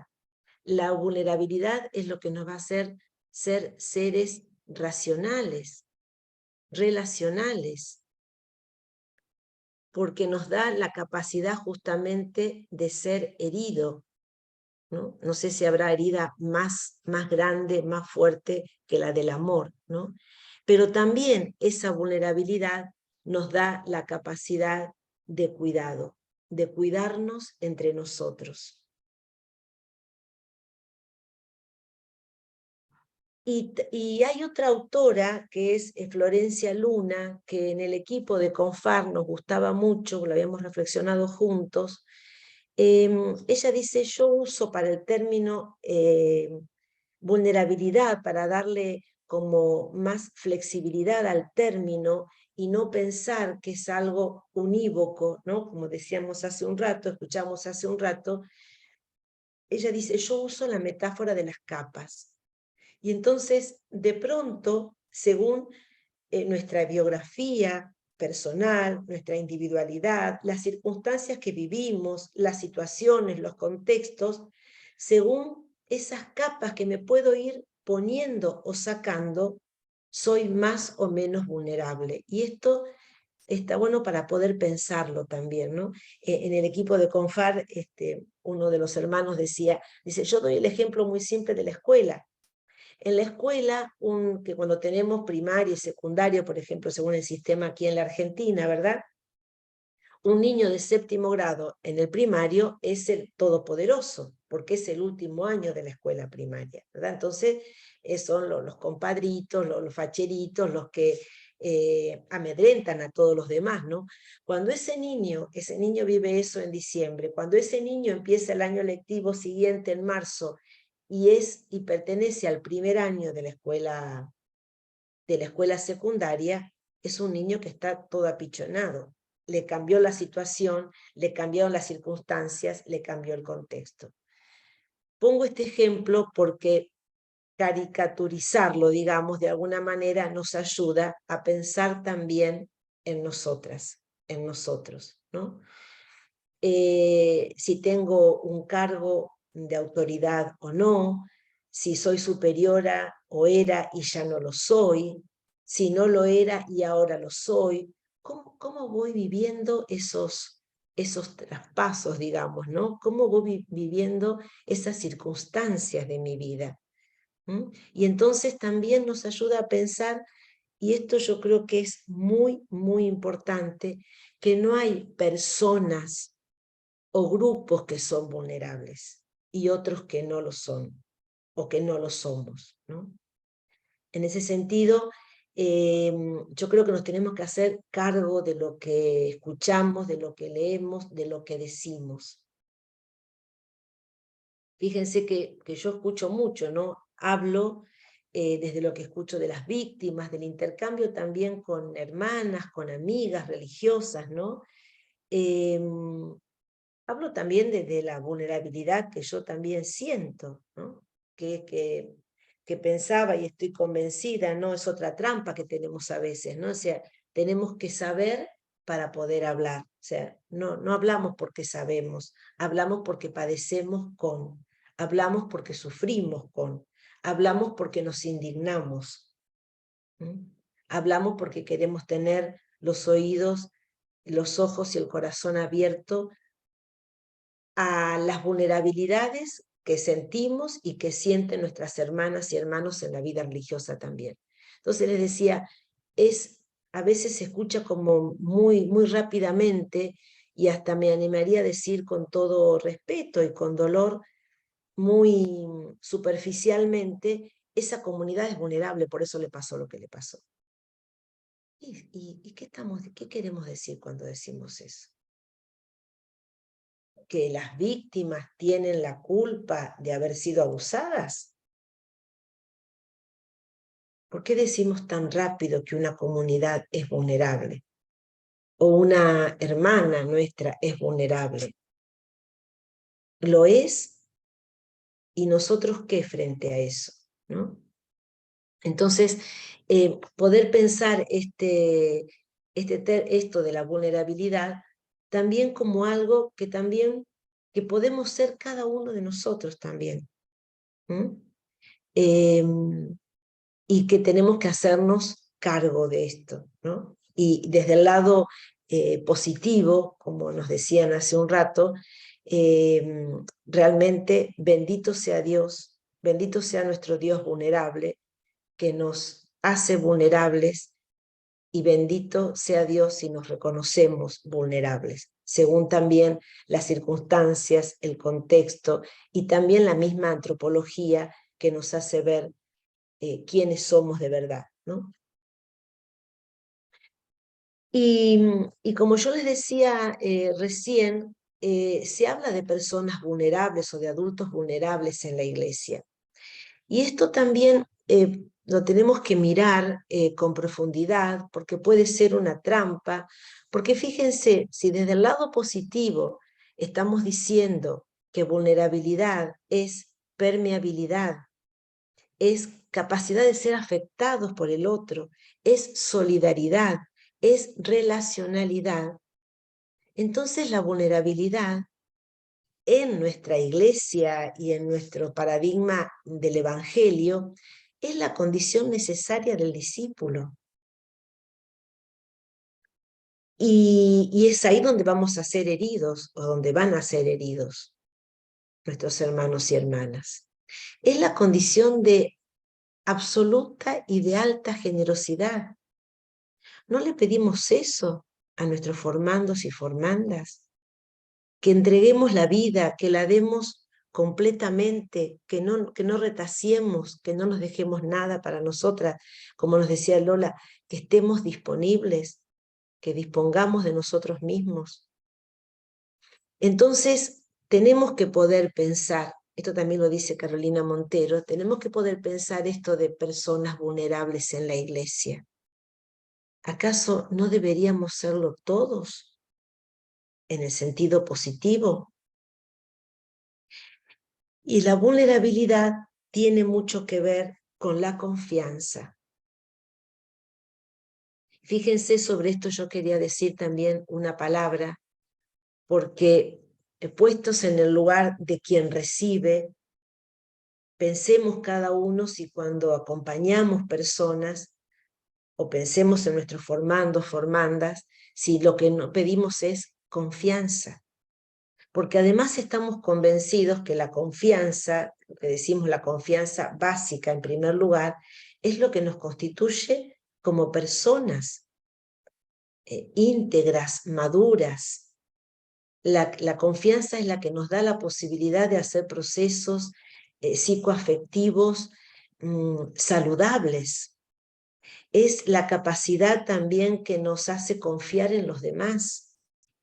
Es es poner la vida en las manos de los otros, las unas en las manos de las otras, ¿no? Cuando hacemos profesión, lo hacemos con confianza, entregamos mucho cuando entregamos confianza.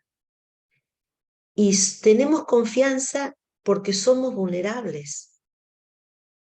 Por lo tanto, no está mal, ya lo hemos reflexionado en la ponencia anterior, no está mal ser vulnerables, no está mal ser confiados aunque sea un riesgo. Tenemos confianza porque somos vulnerables, porque somos frágiles, porque no tenemos todas las respuestas. Por eso tenemos confianza.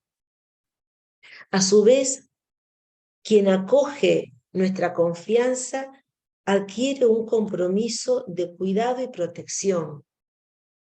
Detrás de la confianza y casi sosteniéndola hay una promesa, aunque no se declare ni se explicite, de quien recibe la confianza. La promesa es: te acojo para cuidarte, para respetarte. Confía porque juntos vamos a hacer el camino del Evangelio. O sea, siempre el mayor nos pide confianza, ¿verdad? Nosotros como mayores pedimos confianza. Pero también, si no se asume adultamente la propia vulnerabilidad, los propios vacíos, los propios impulsos desordenados, podemos hacer mucho daño a quienes nos confían la vida. Entonces, fíjense cómo la confianza es una promesa de protección, pero que también puede ser quebrada. Siempre tenemos como estas dos caras, como decíamos y como creo que vamos a decir toda esta tarde, ¿no? Y aquí hay un tema que yo por eso lo quería poner grande también, lo quise poner grande, ¿no? El tema del consentimiento, la sumisión y la libertad, ¿no? Como decimos rápidamente que hay personas que son vulnerables o hay comunidades que son vulnerables o por lo menos que son más vulnerables que otras, también caemos en la trampa de decir y querer interpretar antes incluso que los jueces si las personas consienten o no consienten. Lo habremos escuchado a esto, ¿verdad? Tuvo consentimiento. De hecho, las leyes, la ley argentina dice que una niña de 13 años puede consentir, lo dice la ley. Es un horror, porque en la profundidad de nuestra antropología, nunca un niño puede consentir a un abuso. Cuando hay un niño y un adulto, el adulto lo vulnera, el adulto abusa del niño, por más 13 años, 14 que tenga. Eso puede servir para darle menos años de cárcel al abusador, pero un niño, una niña de 13 años no puede consentir. Y creo que también tenemos que hacernos cargo y tener mucho cuidado cuando pensamos que una adulta en la vida religiosa puede consentir. ¿Qué estamos diciendo cuando decimos que consiente? ¿O acaso cada uno de nosotros no ha sido alguna vez objeto de manipulación? Las manipulaciones son inconfesables porque nos da vergüenza confesarlas. Nos da vergüenza pensar que yo, que me creía tan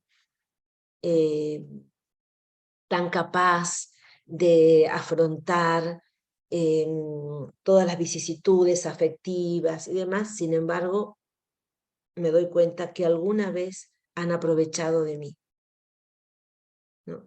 Y fíjense cómo el éxito de esa manipulación, y esto yo lo subrayaba, ¿no? No depende tanto de la capacidad de la presa para reconocerlo, o sea, de la persona que es manipulada. Tampoco depende de los condicionamientos personales que tenga una persona, sino de la habilidad del manipulador para engañar. Tenemos que tener muy claro que hay personas que no se hacen cargo de su propia vulnerabilidad, o sea, de sus propios deseos, de sus propios impulsos, de sus propias frustraciones, y por eso necesitan usar a los demás como objetos de su satisfacción. Y entonces, ahí viene algo que pienso en los relatos de las víctimas y realmente son escalofriantes, ¿no? Viene el golpe maestro del manipulador, que consiste en provocar el consentimiento. La víctima consciente, sí. ¿Es libertad eso? ¿Consciente libremente? No, porque fue manipulada. Pero eso es muy difícil, como lo sabemos, creo, es muy difícil poder atestiguarlo, poder probarlo. Por eso el manipulador, que no le importa muy poco, ¿verdad? Las implicancias morales que pueda tener su acción, muchas veces se escurre libremente también de la legalidad, se escurre libremente de la justicia y de la reparación que tiene que hacer a la víctima, porque dice ha consentido.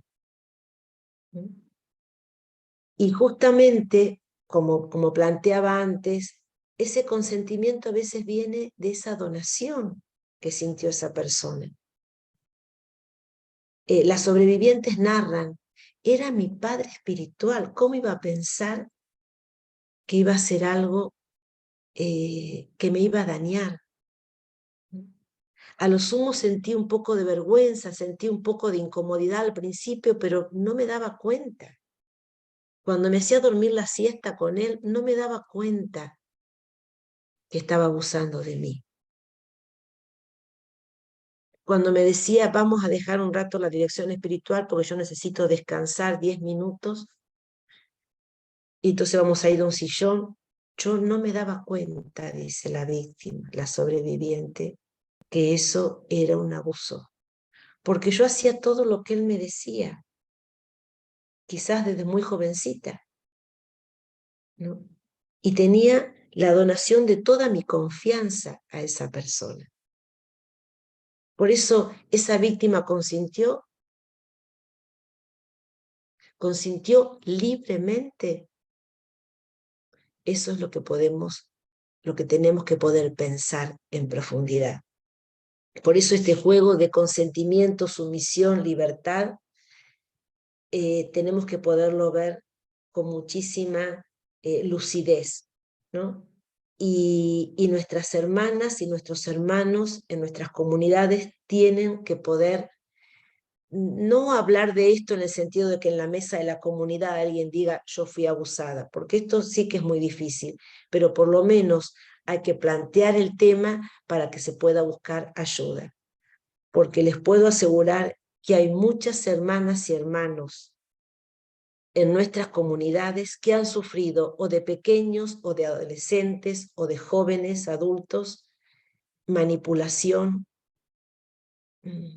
abuso de poder, de conciencia sexual, y todavía lo sufren y no lo pueden decir. Ya planteó Lola como este interjuego, ¿verdad?, de la asimetría, del poder y de la vulnerabilidad, ¿no? Como, fíjense que nuestra vida religiosa está estructurada en la asimetría. Y no toda asimetría tenemos que decir que es abusiva o que es mala, ¿verdad? Todos hemos necesitado o necesitamos maestros, guías. Necesitamos el ejemplo que se da un médico también, que en general tiene la asimetría que es mi médico y me dice lo que tengo que hacer y yo lo obedezco, ¿verdad? No es que toda asimetría lleva al abuso, es cómo esa asimetría se vive, en esa asimetría se vive el poder. ¿Cómo está organizado el poder en la comunidad? ¿Cómo está organizada la asimetría? ¿Desde qué paradigmas podemos vivir? Si desde el reconocimiento común de la vulnerabilidad o desde la necesidad que tengo de empoderarme sobre los otros. Bueno, me parece que por el horario tendría que ir terminando. Pero bueno, era un poco esto, estas son las cosas que quería plantear. Y rápidamente, esto también puede parecer, corremos el riesgo de verlo como lejano, ¿no? Pero como dice Samuel Fernández, son señales, que a lo mejor una sola la podríamos dejar pasar, pero que en su conjunto pueden formar estos climas, por lo menos, ¿no? Si no son de abuso, estos climas abusivos, en los que tenemos que tener como mucha lucidez y mucho discernimiento y ayudarnos mutuamente en las comunidades, en las congregaciones, ¿no? Y como les decía, no hablamos desde que somos perfectas y sabemos lo que hay que hacer. No damos, ninguno de nosotros que está aquí en este conversatorio da recetas, ¿verdad?, de las más de 100 personas que están sentadas aquí. Lo que intentamos hacer es pensar, reflexionar, discernir juntas, hablar sobre estos temas. Y entonces, fíjense cómo a veces la exigencia de obediencia en nombre de Dios. Y por más que nos parezca una cosa, algunas, un poco antigua o así puesta, que está como caricaturizada, tenemos, al menos en América Latina, todavía prioras, superiores, que exigen una obediencia en nombre de Dios, donde además de los ámbitos de competencia normales que podrían tener, se quieren regular otros ámbitos de la vida. Tenemos todavía comunidades, y también tenemos que pensar si en nuestras comunidades también puede estar pasando algo de esto, donde se vive a veces con arbitrariedad el ejercicio del poder, ¿no? Un poder concentrado en una sola persona, ¿no? Donde se absolutiza esa intuición, ¿no? de quien tiene la verdad, ¿no? Y se relativiza lo que es, bueno, de los subordinados, ¿verdad? Y no se los deja ni pensar, ni opinar, ¿no? A veces hay una aversión a la razón y al espíritu crítico, ¿m? Todavía se escucha eso, acá no se discute. Yo soy la superiora, le voy a preguntar a la madre a ver qué piensa. A veces a las madres, estamos como cargadas de madres, ¿no? Alguien traía hace poco una viñeta que decía, con un dibujito, ¿no? Entré a la vida religiosa para estar en presencia de Dios y me doy cuenta que estoy viviendo en presencia de mi superiora, ¿no?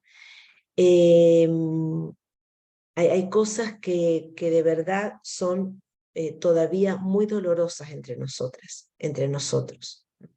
Hay hermanas nuestras que están sufriendo algún tipo, bueno, como decía Lola, ¿no? O de bullying, o de arbitrariedad, de demasiada exigencia irracional, diría yo, ¿no? La exigencia de secreto, esto, lo que es de la comunidad queda acá, esas comunidades como muy endógenas, ¿no? Donde no hay apertura a nada ni a nadie, ¿no?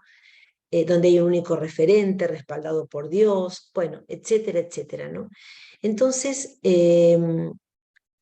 también como conclusión, yo quería decir que me parece que es muy importante advertir, como les decía, esto que a veces puede ser una trampa, ¿no? Inconsciente, cuando pensamos en las personas, en los adultos vulnerables, en la iglesia, y poder pensar que hay poblaciones que de verdad tienen, por supuesto, cierta vulnerabilidad, porque un noviciado donde hay personas a las que se le hace el informe porque tienen que pasar de años de noviciado o porque tienen que hacer los votos, y hay una superiora que dice, ojo, porque a lo mejor no haces los votos, esas personas sí que son más vulnerables, tenemos que poder verlo así también. Y entonces nuestras políticas de protección tienen que proteger a esos grupos que son más vulnerables. No a nosotros que nos tenemos que hacer cargo de esas vulnerabilidades, sino proteger a nuestros, en este caso, a nuestros hermanos y hermanas que son más pequeños, que están en la formación inicial, o que son parte de nuestras comunidades.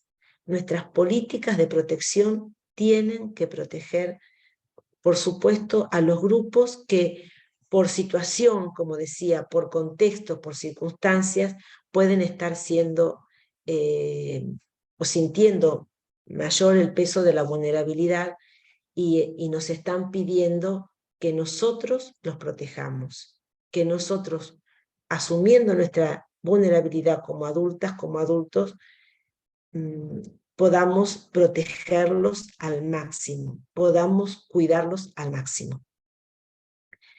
Bueno, hasta aquí yo me quedaría, porque ya son las 9:05. Te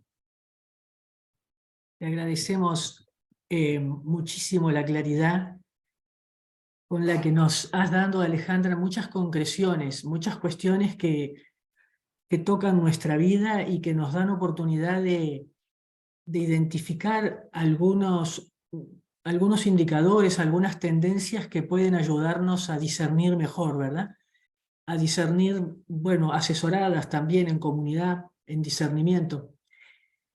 Hay una pregunta con explicación que dice así, además de algunos agradecimientos a ti.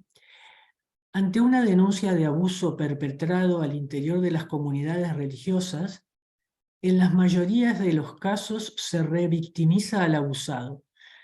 Esto pasa muchas veces por falta de formación y en el peor de los casos por un afán de relativizar el hecho y culpar a la víctima desacreditada. Aquí viene la pregunta. ¿Existe alguna instancia donde puedan dirigirse estas denuncias?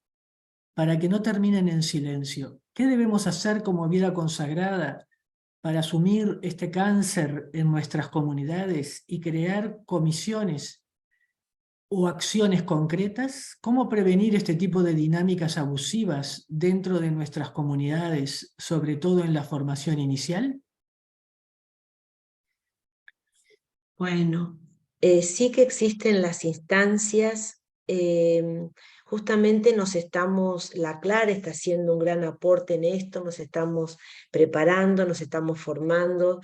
De hecho, Vocesti Luz Mundi y otros documentos del Papa Francisco nos instan a todas las comunidades, a las diócesis, a las congregaciones, a las comunidades, a que tengamos nuestros protocolos para este tipo de situaciones. O sea, el protocolo es qué es un abuso, cuándo estoy en presencia de un abuso, qué tengo que hacer si una hermana de mi comunidad sufre un abuso, a dónde tengo que ir primero a la delegada de protección, o sea, qué estructuras tiene mi congregación para esto. Tiene que haber una comisión, tiene que haber una delegada, tiene que haber un teléfono, o sea, cosas como muy concretas para poder accionar. La superiora general tiene que ir al ordinario del lugar y exponer la situación. O sea, por supuesto que no son caminos fáciles. Yo diría que son caminos muy difíciles, pero hay que hacerlos. Y sobre todo, Cristina, que me parece para esta noche al menos, porque bueno, como digo, comisiones hay, la CLAR tiene la comisión, cada congregación debería tener su comisión de cuidado y protección, pero yo creo que, un poco a la pregunta, ¿no? ¿Cómo prevenir? Miren, para mí prevenir es hablar. Siempre digo, el abuso, cualquier tipo de abuso es demoníaco. Y demoníaco, lo digo con todas las palabras, no soy teóloga, pero bueno, los que estamos sentados aquí, algo de teología que sabemos. El mal existe y el abuso es demoníaco. Y si hablamos de esto, los abusadores retroceden. Si no hablamos, avanzan. Pero si hablamos, retroceden. Retroceden nuestras hermanas que a veces se extralimitan y pueden tener alguna situación como de esto, ¿no? De ir más allá sobre las personas, de avasallar. Retroceden los sacerdotes, los hermanos, los directores espirituales, o sea, retroceden. Tenemos en nuestras comunidades que hablar de esto, ¿no? Y también, otra cosa que uno dice, ¿qué es prevenir? ¿No? Prevenir es menguar, tratar como de achicar, no me sale la palabra, los factores de riesgo y proponer cada vez más factores de protección. Un factor de protección es hablar en la comunidad de estos temas. No porque la hermana que ha sufrido va a levantar la mano y va a decir yo he sido abusada, pero sí va a buscar ayuda. Nosotros estamos escuchando religiosas de 60 años, de 65 años, que le dicen a su superiora que están con pánico. La superiora no sabe por qué esta hermana busca ayuda y esta hermana ha sido abusada en la niñez, en la adolescencia y durante su vida religiosa. Y está buscando ayuda. Y no nos asombremos, esta hermana a lo mejor está en un monasterio perdido de Chile, de Argentina, de Perú, de donde sea, y ya ha sido superiora y ya tiene 60 y pico de años y hoy siente que tiene esta dinámica de un pánico, ¿no? Entonces quiere consultar, busca una psicóloga, busca un médico, y esta persona a veces, por supuesto, siempre, ¿no? Pero quiero decir, entonces, hacer espacio en las mesas de nuestras comunidades para que hablemos de este tema y que la gente se pueda acercar y buscar ayuda. Bueno, muy bien. Te agradecemos mucho, Alejandra. hay muchos agradecimientos que tú también verás en el chat. Y nosotras como comisión, como CLAR, realmente te agradecemos como antes con Lola y con Coba. Agradecemos también a todos los hermanos y hermanas que nos han acompañado esta noche. Y bueno, no los retenemos, pero los invitamos. En el mes de octubre nuestra comisión va a organizar un seminario de 3 días del que van a recibir información, así que de pronto es bueno estar atentos para continuar nuestra reflexión. ¿Dani?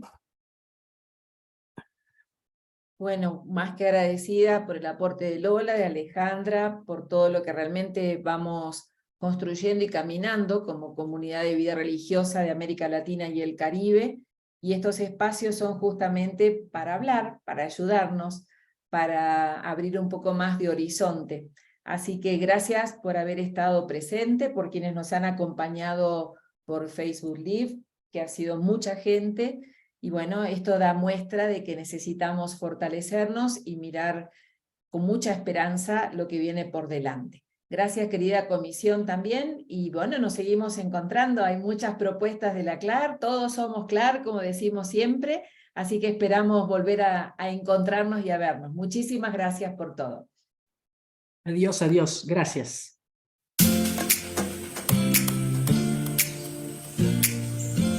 Presentamos Comuniclar, una plataforma de formación continua para la vida religiosa de América Latina y el Caribe, que privilegia el sentido de comunidad, la riqueza de la comunión y la dinamicidad de la comunicación. Somos conscientes de la importancia de la comunicación como eje transversal de los procesos formativos, tanto institucionales como pastorales. Y desde esa conciencia asumimos una actitud positiva y receptiva para incorporar herramientas que ayuden a promover los espacios digitales, enriqueciendo la formación integral de la vida religiosa y la transmisión del Evangelio. Comunidad, comunión, comunicación, Comuniclar.